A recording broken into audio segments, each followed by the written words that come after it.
അപ്പോൾ നമ്മൾ ലാസ്റ്റ് പഠിച്ചതെന്ന് പറയുന്നത് public expenditure and public revenue എന്ന് പറയുന്നൊരു ചാപ്റ്ററാണ്. സർക്കാരിന് കിട്ടുന്ന പ്രധാന വരുമാന മാർഗം ടാക്സ് ആണെന്ന് പറഞ്ഞു. അപ്പോൾ ഈ ടാക്സിനെ നമ്മൾ രണ്ടായിട്ട് ക്ലാസിഫൈ ചെയ്യുന്നുണ്ട്. അതിൽ ഒന്ന് direct tax and indirect tax എന്ന് പറഞ്ഞു. അപ്പോൾ ഡയറക്റ്റ് ടാക്സിൽ നമ്മൾ അതിൻ്റെ example corporate tax, income tax ഒക്കെ പറഞ്ഞു. ദെൻ ഇനി അതിനകത്ത് വരുന്നത് ഇൻഡയറക്റ്റ് ടാക്സ് ആണ്. അപ്പോൾ ഇൻഡയറക്റ്റ് ടാക്സിൽ എന്താണ് ഇൻഡയറക്റ്റ് ടാക്സ് എന്ന് പറഞ്ഞു. അപ്പോൾ അതിന് എക്സാമ്പിളായിട്ട് നമ്മൾ കഴിഞ്ഞ ക്ലാസ്സിൽ പഠിച്ചതെന്ന് പറഞ്ഞാൽ GST ആണ്. അപ്പോൾ GST എന്താണെന്നും അതിൻ്റെ പ്രത്യേകതകൾ എന്തൊക്കെയാണെന്നും നോക്കാം. അപ്പോൾ GST എന്ന് പറയുന്നത് നമുക്കറിയാം എന്താണ്. Goods and service tax. അപ്പോൾ GST was introduced in India on 1st July 2017, merging different indirect tax imposed by central and state government. അപ്പോൾ വിവിധ തരം ചരക്ക് സേവന നികുതികളെ എന്ത് ചെയ്തിട്ടാണ് കൂട്ടിച്ചേർത്തുകൊണ്ടാണ് ഇങ്ങനെ ചരക്ക് സേവന നികുതി സർക്കാർ നടപ്പിലാക്കിയത്. കേന്ദ്ര ഗവൺമെൻറ്റും സംസ്ഥാന ഗവൺമെൻറ്റുകളും ചുമത്തിയ വിവിധ പരോക്ഷ, അതായത് ഇൻഡയറക്റ്റ് നികുതികളെ ലയിപ്പിച്ചുകൊണ്ടാണ് 2017 ജൂലൈ 1 മുതൽ ഇന്ത്യയിൽ നിലവിൽ വന്ന ഏകീകൃത ഇൻഡയറക്റ്റ് ടാക്സ് സമ്പ്രദായമാണ് GST എന്ന് പറയുന്നത്.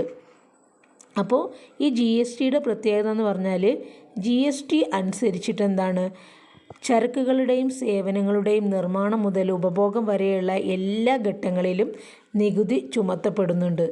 ഓരോ ഘട്ടത്തിലും മൂല്യവർദ്ധനവ് ഉണ്ടാവുകയും അതിന് നികുതി ചുമത്തപ്പെടുകയും ചെയ്യുന്നു. അപ്പം taxes are levied at different stages starting from production to final consumption of goods and service. In each stage the tax is imposed on the value added. Hence tax is collected by on value addition. The tax paid in the earlier stages need not be paid by the final consumer. GST registration mandatory to the traders if the turnover is more than 20 lakhs in financial year എന്നാണ് പറയുന്നത്. അപ്പോൾ ഓരോ ഘട്ടത്തിലും ഉണ്ടാകുന്ന മൂല്യവർദ്ധനവിന് മാത്രമേ നികുതി ചുമത്തപ്പെടുകയുള്ളൂ. അതിൻ്റെ അവസാനം, അതായത് അന്തിമ ഉപഭോക്താവ് അല്ലെങ്കിൽ കസ്റ്റമർ ആദ്യം അടച്ച നികുതികൾ പിന്നീട് അടയ്ക്കേണ്ടതായിട്ട് വരില്ല. ഒരു സാമ്പത്തിക വർഷത്തിലെ മൊത്തം വിറ്റുവരവിൻ്റെ 20 ലക്ഷം രൂപയിൽ കൂടുതലാണെങ്കിൽ നിലവിലുള്ള നിയമം അനുസരിച്ച് വ്യാപാരികൾ നിർബന്ധമായിട്ടും എന്ത് ചെയ്യണം, GST രജിസ്ട്രേഷൻ എടുക്കേണ്ടതാണ്. ഇനി ഏതൊക്കെ തരത്തിലാണ് GSTകൾ ഉള്ളത് നോക്കാം. Types of goods and service taxes. അതിനകത്ത് first, the central and state government impose GST on goods and services traded within the state. The tax imposed by the central government is known as central GST and the tax imposed by the state government is known as state GST. These taxes are collected jointly from the consumers and are shared equally by the center and state governments. അപ്പോൾ അതിനകത്ത് പറയുന്നത് ഈ GST തന്നെ central government ഈടാക്കുന്നതുണ്ട്, state government ഈടാക്കുന്നതുണ്ട്. അപ്പോൾ സംസ്ഥാനത്തിനകത്ത് ക്രയവിക്രയം ചെയ്യപ്പെടുന്ന ചരക്കുകൾ, സേവനങ്ങൾ, അതിൻ്റെ മേൽ കേന്ദ്ര ഗവൺമെൻറ്റും സംസ്ഥാന ഗവൺമെൻറ്റും GST ചുമത്തുന്നുണ്ട്. ഇതിൽ കേന്ദ്ര ഗവൺമെൻറ് ചുമത്തുന്നത് സെൻട്രൽ GSTയും അതേപോലെ സംസ്ഥാന ഗവൺമെൻറ് ആണെന്നുണ്ടെങ്കിൽ അത് സ്റ്റേറ്റ് GSTയുമാണ് കേട്ടോ. അപ്പോൾ ഈ രണ്ട് നികുതികളും ഉപഭോക്താക്കളിൽ നിന്ന് ഒരുമിച്ച് പിരിച്ചെടുത്ത് കേന്ദ്രവും സംസ്ഥാനവും എന്തായി തുല്യമായിട്ട് വീതിച്ചെടുക്കും. ഇനി അതിനകത്ത് പറയുന്നത് ഇൻ്റഗ്രേറ്റഡ് GSTയെ കുറിച്ചാണ്. Integrated GST. അപ്പോൾ എന്താ ഇൻ്റഗ്രേറ്റഡ് GST എന്ന് പറയുന്നത്? The GST on interstate trade is imposed and collected by the central government. This is known as integrated GST. അപ്പോൾ ഇത്രയേ ഉള്ളൂ. അന്തർ സംസ്ഥാന ക്രയവിക്രയങ്ങളുടെ മേൽ ചുമത്തുന്ന നികുതിയാണ് ഇൻ്റഗ്രേറ്റഡ് GST. ഇൻ്റഗ്രേറ്റഡ് GST ചുമത്തുന്നതും പിരിക്കുന്നതും കേന്ദ്ര ഗവൺമെൻറ്റാണ്. ഇൻ്റഗ്രേറ്റഡ് GSTയിലെ സംസ്ഥാന വിഹിതം എന്ന് ആർക്കാണ് കൊടുക്കുന്നത്? കേന്ദ്ര ഗവൺമെൻറ്റാണ് നൽകുന്നത്. അപ്പോൾ ഇൻ്റഗ്രേറ്റഡ് GSTയിലെ സംസ്ഥാന വിഹിതം കേന്ദ്ര ഗവൺമെൻറ്റാണ് നൽകുക കേട്ടോ. ഇനി അതിനകത്ത് ജി എസ് ടിയുടെ നിരക്കുകൾ പറയുന്നുണ്ട്. അപ്പോൾ എങ്ങനെയാണ് ജി എസ് ടിയുടെ നിരക്കുകൾ പറയുന്നത്? G S T is imposed on essential services and daily consumption goods including unprocessed food items. G S T is arranged under 4 slabs as 5%, 12%, 80% and 28%. അപ്പോൾ അതായത് ഭക്ഷ്യവസ്തുക്കൾ ഉൾപ്പെടെ നിത്യോപയോഗ സാധനങ്ങൾക്ക് ആവശ്യമായിട്ടുള്ള സാധനങ്ങൾക്ക് എന്താണ് ജി എസ് ടി ഈടാക്കരുതെന്നാണ് പറയുന്നത്. അപ്പോൾ ജി എസ് ടി പ്രധാനമായിട്ടും 5, 12, 18, 28 ആ ഒരു ശതമാനത്തിലാണ് എന്ത് ചെയ്യുന്നത്, ജി എസ് ടി നിരക്കുകൾ ക്രമീകരിച്ചിരിക്കുന്നത്. ഇനി ജി എസ് ടി നിരക്കുകൾ ചിഹ്നങ്ങളൊക്കെ പറയുന്നുണ്ട്. ഇത്രയേ ഉള്ളൂ. അതായത് ജി എസ് ടി നിരക്കെന്ന് പറയുമ്പം ഈ ഒരു പേജ് നമ്പർ 77 ഒരു ചാർട്ട് കൊടുത്തിട്ടുണ്ട്. അപ്പോൾ അതിൻ്റെ അകത്ത് ക്രമ നമ്പർ നോക്കിയാൽ നിങ്ങൾക്ക് കാണാം. അതായത് എക്സ്ക്ലമേറ്ററി ആ ഒരു ചിത്രമാണ് കൊടുത്തിരിക്കണമെങ്കിൽ അതിന് 0% ജി എസ് ടി, അതായത് ജി എസ് ടി ഇല്ല. ഇനി അറ്റിൻ്റെ ചിഹ്നമാണ് അതിനകത്ത് കൊടുത്തിട്ടുണ്ടെങ്കിൽ അറ്റിന് എത്രയാണ് 5%, ആഷ് ആണെങ്കിൽ 12%. ഇനി അതുപോലെ തന്നെ നമ്മളുടെ ഡോളർ അല്ലേ, അതിൻ്റെ ചിഹ്നമാണെന്നുണ്ടെങ്കിലോ 80%. ആൻഡ് ആനിൻ്റെ ചിഹ്നം, ആൻഡ് എന്നുള്ളതിൻ്റെ ചിഹ്നമാണെന്നുണ്ടെങ്കിൽ 28%. ആ രീതിക്കാണ് നമ്മൾ എന്ത് ചെയ്യുന്നത്, ജി എസ് ടി മനസ്സിലാക്കുന്നത്. അപ്പോൾ ജി എസ് ടിൻ്റെ നിരക്കാണ് ഈ തന്നിരിക്കുന്നത്. അപ്പോൾ ജി എസ് ടി നിരക്ക് അനുസരിച്ചാണ് എന്ത് ചെയ്യുക, ഈ ഒരു ക്യാഷ് നമ്മൾ കൊടുക്കേണ്ടി വരുന്നത്. ഇനി അടുത്തത് അതിനകത്ത് പറയുന്നത് ജി എസ് ടി ബില്ലിൽ നിന്ന് നമുക്ക് കിട്ടുന്ന പ്രധാന വിവരങ്ങൾ. അപ്പോൾ ഒരു ജി എസ് ടി ബില്ലിൽ തീർച്ചയായിട്ടും ഉണ്ടാവേണ്ടത് G S T register number വേണം. G S T rate as represented by symbols given in column 1. അതായത് ഈ ഒരു പിക്ചർ 77 പേജ് നമ്പർ. അപ്പോൾ അതിനകത്ത് ഒരു ബില്ല് തന്നിട്ടുണ്ട്. ആ ബില്ലിനകത്ത് കോളം 1 കൊടുത്തിരിക്കുന്നത് പോലെ ഇതിനെ, അതായത് എത്രയാണോ അതിൻ്റെ റേറ്റ്, ഇപ്പം 12% ആണ് 12, 5 ആണെങ്കിൽ 5, ആ രീതിയിൽ നമുക്ക് കണ്ട് മനസ്സിലാക്കാൻ പറ്റുന്ന രീതിയിൽ എന്താണ് G S T rate represent ചെയ്യണം. Then are central and state G S T rate same. അതേപോലെ എന്താണ് സെൻട്രൽ ജി എസ് ടിയും അതുപോലെ സ്റ്റേറ്റ് ജി എസ് ടിയും തമ്മിൽ സെയിം ആണോ എന്ന് അറിയണം അല്ലേ. ദെൻ അത് കാണിച്ചിരിക്കണം. Item that are excepted from G S T. അതുപോലെ തന്നെ എന്താണ് പറയുന്നത്, ജി എസ് ടി കൊടുക്കേണ്ടത് ജി എസ് ടി ഇല്ലാത്ത വിഭവങ്ങൾ ഏതൊക്കെയാണെന്നുള്ളത് മനസ്സിലാക്കണം. പിന്നെ whether higher G S T rate are applicable to necessary or luxury goods. ഉയർന്ന ജി എസ് ടി ബാധകമായിട്ടുള്ള ചരക്കുകൾ, സേവനങ്ങൾ ഏതൊക്കെയാണെന്ന് കൊടുത്തിരിക്കണം. അപ്പോൾ ഒരു ജി എസ് ടി ബില്ലിൽ ഉണ്ടാവേണ്ട പ്രധാന കാര്യങ്ങൾ, ഒന്ന് ജി എസ് ടി നമ്പർ വേണം. ആ നമ്പർ പാൻ നമ്പർ ആയിരിക്കണം കേട്ടോ, പാൻ കാർഡിൻ്റെ നമ്പർ.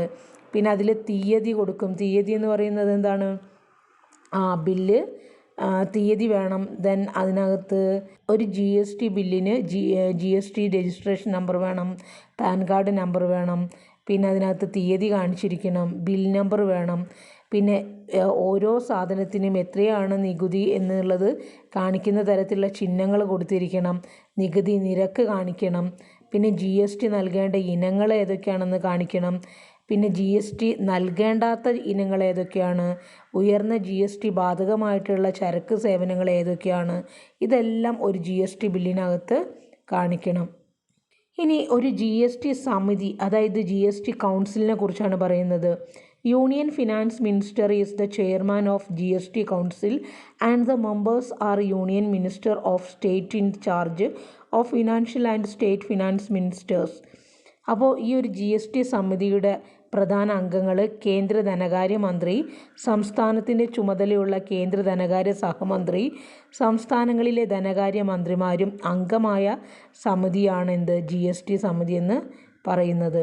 അപ്പോൾ ഓരോ സംസ്ഥാനങ്ങളിലെ ധനകാര്യമന്ത്രിമാരും സംസ്ഥാനത്തിൻ്റെ ചുമതലയുള്ള കേന്ദ്ര ധനകാര്യ സഹമന്ത്രിയും കേന്ദ്ര ധനകാര്യമന്ത്രിയും ഉൾപ്പെടുന്ന ഒരു സമിതിയാണ് ജി എസ് ടി കൗൺസിലിൽ ഉണ്ടാവുക.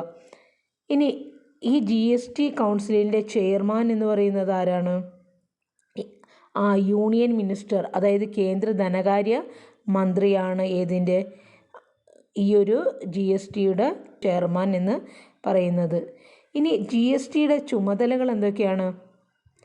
അതായത് taxes, cess and surcharge that are to be merged into G S T, the goods and service that are to be brought under G S T, determining G S T rate, the time frame for including the excluded items into GST, determining the tax exception limit on the basis of total turnover. അപ്പോൾ ഒരു G S T കൗൺസിലിൻ്റെ ചുമതല എന്ന് പറയുന്നത് G S ടിയിൽ ലയിപ്പിക്കേണ്ട നികുതികൾ, സെസ്സുകൾ, സർചാർജുകൾ എന്നിവ ഏതെന്ന് ശുപാർശ ചെയ്യണം. കൂടാതെ ജി എസ് ടി പരിധിയിൽ വരുത്തേണ്ടതും ഒഴിവാക്കേണ്ടതുമായിട്ടുള്ള ചരക്കുകൾ, സേവനങ്ങൾ ശുപാർശ ചെയ്യുക. പിന്നെ പറയുന്നത് നികുതി നിരക്കുകൾ നിശ്ചയിക്കൽ, ഒഴിവാക്കപ്പെട്ടിരിക്കുന്ന ചരക്കുകളും സേവനങ്ങളും ജി എസ് ടിയിൽ ഉൾപ്പെടുത്തേണ്ട സമയം, അതുപോലെ തന്നെ മൊത്തം വിറ്റുവരവിൻ്റെ അടിസ്ഥാനത്തിലുള്ള നികുതി ഒഴിവിൻ്റെ പരിധി നിശ്ചയിക്കൽ, ഇതെല്ലാം ജി എസ് ടി കൗൺസിലിൻ്റെ പ്രധാന റെസ്പോൺസിബിലിറ്റീസാണ്. ഇനി അതിനകത്ത് പറയുന്ന പ്രധാനപ്പെട്ട ഒരു കാര്യം എന്ന് പറയുന്നത് സർചാർജിനെ കുറിച്ച് പറയുന്നുണ്ട്. അപ്പോൾ എന്താണ് പറയുന്നത്? Surcharge is an additional tax on tax amount. This is imposed for a certain period of time. അപ്പോൾ നികുതിയോടൊപ്പം സർക്കാരിന് വരുമാനം നൽകുന്ന പ്രധാന സ്രോതസ്സാണ് സർചാർജ് എന്ന് പറയുന്നത്. അപ്പോൾ നികുതിക്ക് മേൽ ചുമത്തുന്ന അധിക നികുതിയെയാണ് എന്തെന്ന് പറയുക? സർചാർജ്. അപ്പോൾ ഈ ഒരു സർചാർജ് നമ്മൾ ഈടാക്കുന്നത് ഒരു നിശ്ചിത കാലത്തേക്കാണ് കേട്ടോ. സാധാരണ വരുമാന നികുതിയുടെ നിശ്ചിത ശതമാനമാണ് സർചാർജായിട്ട് ഈടാക്കുന്നത്. ഇനി അടുത്തത് അതിനകത്ത് പറയുന്നത് സെസ്സാണ്. അപ്പോൾ സെസ് എന്ന് പറയുന്നത് എന്താണ്? Cess is an additional tax for meeting some special purpose of government. Cess is withdrawn once sufficient revenue is collected. അപ്പോൾ സർക്കാർ ചില പ്രത്യേക ആവശ്യങ്ങൾക്കായിട്ട് ചുമത്തുന്ന അധിക നികുതിയാണ് സെസ് എന്ന് പറയുന്നത്. ആവശ്യത്തിന് പണം ലഭ്യമായി കഴിഞ്ഞാൽ സെസ് എന്താക്കും? നിർത്തലാക്കും. ഉദാഹരണത്തിന് വ്യക്തിഗത ആദായ നികുതിയോടൊപ്പം ചുമത്തുന്ന വിദ്യാഭ്യാസ സെസ്. ഇതിൻ്റെ ലക്ഷ്യം വിദ്യാഭ്യാസ സൗകര്യങ്ങളുടെ വികസനമാണ്. അപ്പോൾ അത് നേടിക്കഴിഞ്ഞാൽ എന്ത് ചെയ്യും? ആ ഒരു സെസ് നടപ്പിലാക്കുന്നത് നിർത്തലാക്കും. പിന്നെ അതിനകത്ത് പറയുന്ന പ്രധാന കാര്യം എന്ന് പറയുന്നത് source of non tax revenue. ഇനി ടാക്സ് അല്ലാതെ ഏതെല്ലാം തരത്തിലാണ് ഗവൺമെൻറ്റിലേക്ക് വരുമാനം എത്തുന്നത്? അതിന് പ്രധാന ഉറവിടങ്ങളെന്ന് പറയുന്നത് fees, fine and penalty, grant, interest, profit തുടങ്ങിയ കാര്യങ്ങളിലൂടെയൊക്കെയാണ് സർക്കാരിന് കൂടുതൽ എന്ത് ചെയ്യുന്നത്? ക്യാഷ് കിട്ടുന്നത്. അപ്പോൾ ഫീസ് എന്ന് പറയുമ്പോൾ എന്താണ്? Fees is the reward collected for the government service. Licence fees, registration fee, tuition fees etcetera are example. അപ്പം സർക്കാർ സേവനങ്ങൾക്കുള്ള പ്രതിഫലമായി ഈടാക്കുന്ന തുകയാണ് fees, licence fees, registration fees, tuition fees എന്നിവ. ഇനി അതിനകത്ത് ഫൈൻസ് ആൻഡ് പെനാൽറ്റീസ് പറയുന്നുണ്ട്. ഫൈനുകളും പെനാൽറ്റികളും. ഒരാൾ നിയമം ലംഘിക്കുമ്പോൾ നമ്മൾ എന്ത് ചെയ്യും?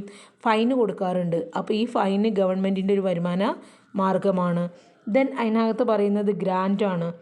അപ്പോൾ ഗ്രാൻറ്റ് എന്ന് പറയുന്നത് എന്താണ്? Grants are the financial aid provided by one government or organisation for meeting a specific objective. For example, grants are provided by central and state government to local self government. അപ്പോൾ ഒരു പ്രത്യേക ലക്ഷ്യം നിറവേറ്റുന്നതിനായിട്ട് സർക്കാരോ സ്ഥാപനങ്ങളോ നൽകുന്ന സാമ്പത്തിക സഹായത്തെയാണ് നമ്മൾ എന്ത് പറയുന്നത്? ഗ്രാൻറ്റ് എന്ന് പറയുന്നത്. അപ്പോൾ കേന്ദ്ര സംസ്ഥാന സർക്കാരുകൾ എന്ത് ചെയ്യുന്നു? തദ്ദേശ സ്വയംഭരണ സ്ഥാപനങ്ങൾക്ക്, അതായത് പഞ്ചായത്തുകൾക്കൊക്കെ എന്ത് കൊടുക്കാറുണ്ട്? ഗ്രാൻറ്റ് കൊടുക്കാറുണ്ട്. ഇനി അതിനകത്ത് പറയുന്നത് ഇൻട്രസ്റ്റ് ആണ്. Government receive interest four loans given various enterprises, agencies and countries. അപ്പോൾ സർക്കാർ എന്താണ്? സർക്കാരിന് പലിശയുണ്ട് വിവിധ സംരംഭങ്ങൾ തുടങ്ങുമ്പം. അതുപോലെ ഏജൻസി രാജ്യങ്ങൾക്കൊക്കെ സർക്കാർ എന്താണ്? വായ്പ നൽകുമ്പോൾ അതിൽ നിന്ന് ഇൻട്രസ്റ്റ് കിട്ടും. അതും സർക്കാരിൻ്റെ വരുമാന മാർഗമാണ്. Then profit is the net income received from the enterprises operated by the government. For example, profit from Indian railways. അപ്പോൾ ലാഭം എന്ന് പറയുന്നത് സർക്കാർ നടത്തുന്ന സംരംഭങ്ങളിൽ നിന്നുള്ള അറ്റ വരുമാനമാണ് ലാഭം. ഉദാഹരണത്തിന് ഇന്ത്യൻ റെയിൽവേയിൽ നിന്ന് നമുക്ക് എന്ത് ചെയ്യാറുണ്ട്? ലാഭം കിട്ടാറുണ്ട്. അപ്പം ഇതതിനൊരു ഉദാഹരണമാണ്. അപ്പം നമ്മൾ ഇത്രയും പറഞ്ഞത് GST അതുപോലെ തന്നെ സർക്കാരിൻ്റെ മറ്റു വരുമാന മാർഗ്ഗങ്ങളെയും കുറിച്ചാണ് പറഞ്ഞത്. ഇനി ഈ ചാപ്റ്ററിനകത്ത് പറയാനുള്ളത് പബ്ലിക് ഡിബറ്റ്, അതായത് പബ്ലിക് കടത്തെ, പൊതു കടത്തെക്കുറിച്ചാണ് പറയാനുള്ളത്. അത് നമുക്ക് അടുത്ത ക്ലാസ്സിൽ പറയാം.